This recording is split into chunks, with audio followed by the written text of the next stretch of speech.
The Clone Wars in Retrospect is a video idea I had while thinking about the things that most contributed towards Star Wars deep lore. And while of course we have the books, I feel like the series is highly overlooked and deserves a video on how impactful it was to the entire Star Wars saga. If you wanted to be immersed by Star Wars universe's deep lore and you really want to see variety and richness in ship varieties, different species, and kind of all you can eat Star Wars lore buffet, then the Clone Wars series is a great pick for you. Sure, we have tons of people claiming the Clone Wars is a kids show, but honestly, the majority of people saying that are people who only saw a couple of episodes of the first season or just didn't watch it entirely. Because if people watch it through, they can start seeing beyond that in no time. If you agree that the Clone Wars was a great series, then don't forget to smash the like button and subscribe to the channel, as we are both great minds and therefore think alike. Now, back to the video's topic. Star Wars The Clone Wars is packed full of the best things we see in our favorite saga, like memorable plot lines, unforgettable characters, deep world building moments, and a rich amount of great scenes people still talk about to this day. And they search for them in Google and YouTube a ton. Trust me, I did my research and the show is as popular as ever. In fact, and in retrospect, the series had the best characters, moments, and scenes in a lot of different categories. And if you consider the fans, you'll see that most of their favorite moments or characters came out of the 2008 series, including the fan favorite Ahsoka Tano, which was just a stroke of genius and added countless value to Star Wars. I'd go so far as to say that even if you just take Ahsoka alone, the Clone Wars already contributed more to Star Wars than the Disney trilogy, though I respect your opinion if you think otherwise.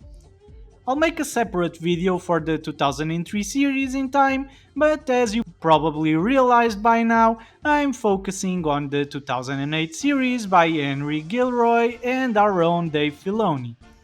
The series also had Lucas as an executive producer, so that's a plus, and the big man himself established the conditions Filoni and Gilroy had to work under, which included not being able to use Han Solo, Chewbacca, Boba Fett, or any of the planets that appeared in the original trilogy.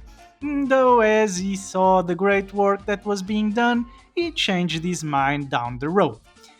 Lucas also fed the creators and writers with discarded ideas from the original Star Wars movies, and we're not sure how many of the plot lines were actually his, although we can safely assume they were in the minority, which is fine since Gilroy and Filoni did, in my opinion, a terrific job at crafting new and compelling stories.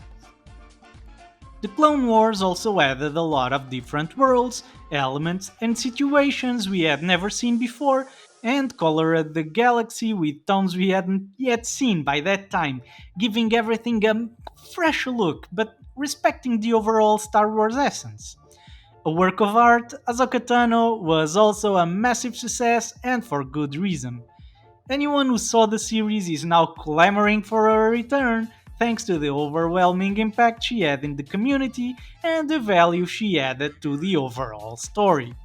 It is no wonder that the name Ahsoka Tano is included in every female list in Star Wars that she qualifies to be into, as she crushes most of the other female protagonists in the saga, and definitely kicks Rey out of the competition by a long way. It's just the way it is. If you like my videos, then know that without the contribution the Clone Wars had to the story, most of them would be severely lacking in detail or wouldn't even exist. And there are even a couple of them made about characters that I consider awesome but never appeared anywhere besides that series.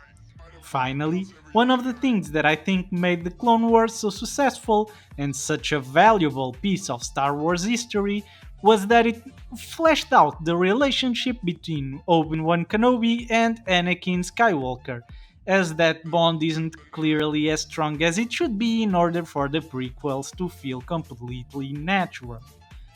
Kenobi and Anakin were brothers, as the Master says, and you can see that tight bond in the Clone Wars.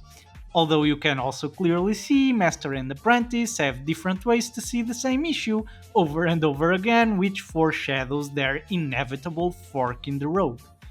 The Clone Wars, in retrospect, fills the huge gap between Anakin Skywalker and Darth Vader and makes it clear how one gradually shifted into the other. Anakin's fall to the dark side was given extra power and credibility with the last seasons of the Clone Wars, and I really loved it. Not only that, if you consider General Skywalker's actions during the series, if you think he also sided with the Council against his own Padawan, if you think he really carried the Republic on his back time and time again, and if you finally consider how much of an hero he was by the time the Council rejects him as Master, you can feel that Anakin's outrage wasn't just a whine, he was justified, and the Jedi had their fair share of blame for Anakin's demise and the rise of Darth Vader. Here he was, among the best leaders of the Republic and a paragon of the Jedi Order, denied the title that many lesser Jedi had. This was just one of the many contributions the Clone Wars had to the story, giving each movie line more weight and making us consider the story as a whole. Now, about how most of you want an Ahsoka Tano live action movie, I'd say that I'd welcome that on one condition. It would have to be done once Disney gets their act together, and that seems to be happening. Things are improving for Disney and their decisions are starting to show some respect for the Star Wars fans. They seem to be growing the right thoughts for the brand. However, I'm happy they didn't grab Ahsoka as their female protagonist for the new trilogy, as that could have ruined the character with a lot more potential and way more memorability than Rey will ever have.